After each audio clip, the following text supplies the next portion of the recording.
কখনো কোনো মৃত ব্যক্তিকে গোসল করিয়েছেন? যদি সুযোগ হয় তাহলে একবার মৃত ব্যক্তিকে গোসল করাবেন। দেখবেন মৃত ব্যক্তির শরীরটাকে কত অসহায় এবং অদ্ভুত মনে হয়। দেখবেন যে আপনার আপন মানুষের লাশটাকে আপনার কাছে কত ভয়ানক মনে হয়। কখনো সুযোগ হলে লাশ পাহারা দিল, তখন দেখবেন যে আপনার আপন মানুষটাকেও আপনার কাছে ভয়ের কারণ মনে হবে। মাঝে মাঝে আপন মানুষের লাশগুলোকে কবরে নামাবেন।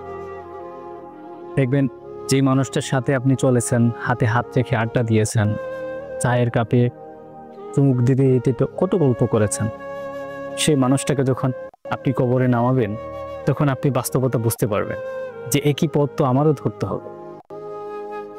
মাঝে মাঝেই লাশের আশপাশে থাকবেন, মাঝে মাঝে গোরস্থানে যাবেন, গিয়ে দেখবেন যে যে দাদা আপনাকে আদর করত সেই দাদা আজকে কবরে সমাধিত, সে আর উঠতে পারতেছে না।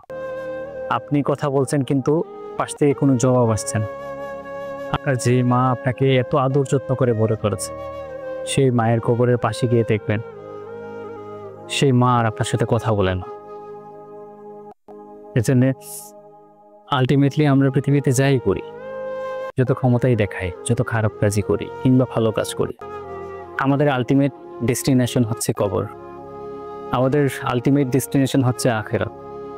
এর জন্য দুনিয়াতে থাকতেই আখেরাতটাকে মসৃণ করার চেষ্টা করে।